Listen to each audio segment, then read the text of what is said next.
The final event of the season, it's the 2023 Shiseido Tahiti Pro. And last year,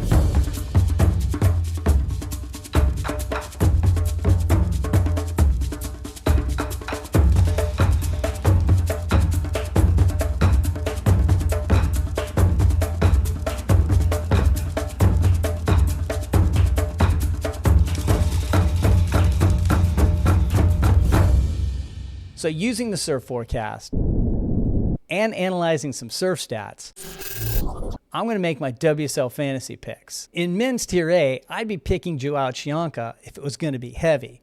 The result of his trip to Tahiti last year when he scored some code red with his brother was this immersion video, and it's insane. So which fantasy team won the Jeffreys Bay event? Hey everyone, if it's your first time here, welcome to my channel. I'm Old Surf Dad, and just to review, we have a world-famous fantasy league where we give away a Hall of Fame trophy for the overall winner and a medal to each event winner. The league is currently closed, however, because I want those that participate during the season to get rewarded rather than someone finds out about the Kelly Slater autographed trophy and swoops in and poaches. Not cool. Currently, here's the top 20 gunning for the trophy. If you're one of them, check in and send me an email through the website at oldsurfdad.com. If you win, I will reach out and confirm your details and fantasy name. Now, here's where it gets challenging. I don't know yet if the end of the season is after Tahiti or after the finals. The WSL has not communicated whether the finals will be included in the overall rankings or if it will be a side contest like last year.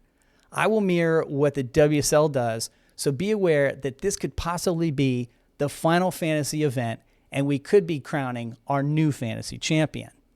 Speaking of good picks, how about G-Man Kuso's fantasy team who won the Corona Open J-Bay with 1,454 points and is recognized in the Hall of Fame at oldsurfdad.com. Congratulations, my friend. So, what's the surf forecast in Tahiti look like? So I've noticed the WSL has whittled down some of their waiting periods for their events, and Teahupoo is down to 9 days. That's a short window considering you'd like to see real swell and not rely on luck. Something the WSL has not had a lot of this year. Luck. Like no luck at all. I can't even think of an event this season where there wasn't pumping surf before the waiting period and then average to below average waves for the event. In fact, what you're seeing behind me are waves from August 6th at Teahupoo, double overhead with bigger sets and pumping. I've talked about it a lot this year and I keep thinking there has to be a better way. We've been having a great conversation in our Old Surf Dad Discord chat about this, and we're all wondering why they can't trade some of the production budget for better waves instead of large structures and initiative programs. And why not negotiate event windows with a smaller footprint rather than hard dates with a circus? WSL be out here like Boomer thinking it needs to be Lollapalooza when Nathan Florence and Stab are literally showing them how to do it. Let me know what you think. Give me your thoughts and ideas in the comments below. Now, wait, wasn't this supposed to be a surf report? Okay, surf report, it's lame. It's not proper chopes, and are you surprised? Me neither. We're looking at head high, perhaps overhead, a surf line 4 to 6 feet, whatever that means, and a short window of good winds. Get your small wave warriors ready. I'm looking at you, Felipe. But first, let's check some surf stats. Hey, did anyone else notice that none of the finalists from last year are actually on the CT this year? Callie Vost is and was a wild card. Courtney Conalog didn't survive the cut, and both Miguel Pupo and Brisa Hennessy are injured. I can't remember this ever happening before. Another strange occurrence, and it's related to injury, is that there's been no John John for the last 3 years. And that's a big loss considering how well the former Tahiti runner-up has surfed here in the past. Same for two-time champion Gabriel Medina, who had a knee injury and missed Teahupoo last season. Here's more about Medina's championships from short-haired Old Surf Dad from 2022. With his 2 wins, He joins Andy Irons and Bobby Martinez, who also have 2 trophies, and if you count the Hobgoods as a single entity, they have 2 as well, with both CJ and Damian winning at Teahupoo. Who's won the most Teahupoo titles? I'll give you one guess. Yep, Kelly. Kelly has 5 trophies from the end of the road. Kelly also had the first perfect heat in WSL history here, and one of the greatest heats ever against John John back in 2014. Now, as always, I've crunched the numbers and created spreadsheets for you at oldsurfdad.com, and I suggest you peruse the power rankings before making your picks. Thing is, though, there's 2 other major factors to consider. First are the waves, and I would plan on using your small wave frothers for this event, as it doesn't look like real chopes is going to show up. Second is a top 5 finals picture and how that potentially influences surfers' motivation. Here's the men's top 10 with Felipe Toledo holding a commanding lead. It's going to be really hard for him to fumble the number 1 position, and with a smaller forecast, I just don't see that happening.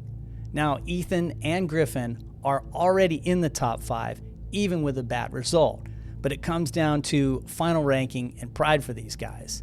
Now, Joao is not confirmed in the top 5, but needs to fend off Gabriel, John, and Jack to keep his final spot. Meanwhile, Iago actually needs a good result, with just a few thousand points separating him in the number 5 position from Medina, Florence, and Jack Robbo at 6, 7, and 8. Leo, Ryan, and Connor need a miracle scenario that we aren't even going to get into, but the possibility is there. Remember that if one of them wins, and any of them could. The women's top 5 has 1 available spot, but any of those confirmed for the finals, Carissa, Tyler, Caroline, and Molly, could change positions in rank with a really bad or really good showing. The 5th spot is up for grabs if Katie doesn't protect it. If she wins, no one can take it from her. But both Steph and Lakey are eyeing that position, and I see it being a dogfight. And finally, number 8, Tatiana Weston Webb, has a whiff of a chance, but needs to win the event. All right, let's take that info and make some fantasy picks. In women's Tier A, and you're going to think I'm bananas, but I'm going to take Carolyn Marks. I know all of you are going to pick either Carissa or Tyler, and you're probably right. But I'm in the middle of the fantasy pack and have nothing to lose here. I really like Carissa in Tahiti, but in her opening round heat, she faces Vahine, who she lost to last year, and Tati, who is going to be my pick in Tier B, which is up now. Check this out. No one gives Tati a chance, and I think she's a favorite. She was number 1 in my power rankings based on last year's results. If it's a turns event, she's fire. If it's barrels, she can do that too. I think she finally gets a win this season in Tahiti, and I'll make her my power surfer. My other Tier B pick is going to be Molly, and I have no explanation for this other than a feeling. I want to pick Katie, but so far this season, I've only picked her on those off times when she's out of sync, and it's painful to watch. In Tier C, I like Joanne's backside rail turns and experience, and Betty Lou is improving rapidly, but it's hard not to pick Vahine, who is not only a local at the end of the road, but a talented surfer in a variety of conditions, as shown by her number 4 CS ranking. I would expect her in the CT next year, and possibly in the Teahupoo finals this year. She's my Tier C pick. In men's Tier A, I'd be picking Joao Chianca if it was going to be heavy. The result of his trip to Tahiti last year, when he scored some code red with his brother, was this immersion video, and it's insane. But small surf reality is setting in, and Felipe looks to be the best candidate to be your power surfer, even though he doesn't have a lot of incentive. I mean, he's set for the finals, and he's sure not going to prove himself as a charger in 4-foot chopes. Gabby, on the other hand, needs a result and a miracle. I'm going to make him my power surfer like I did in J-Bay and hope it works this time.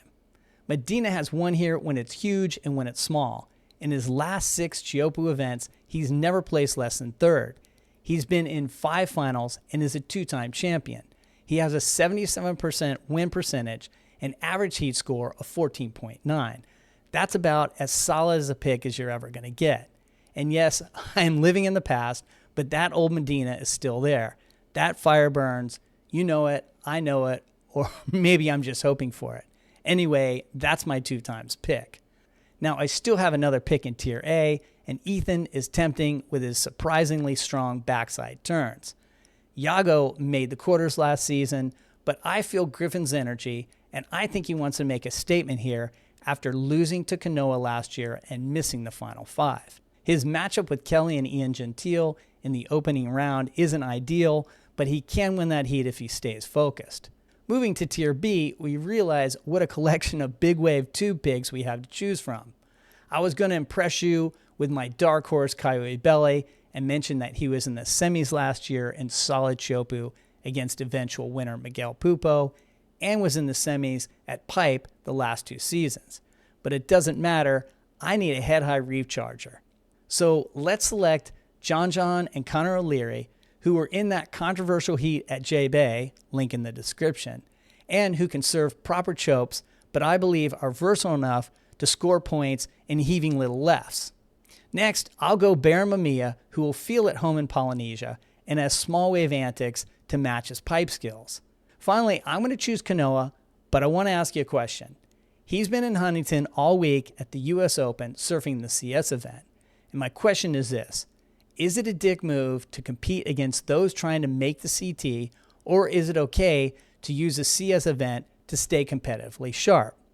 By the way, it is no longer required by the WSL for CT surfers to compete in CS events.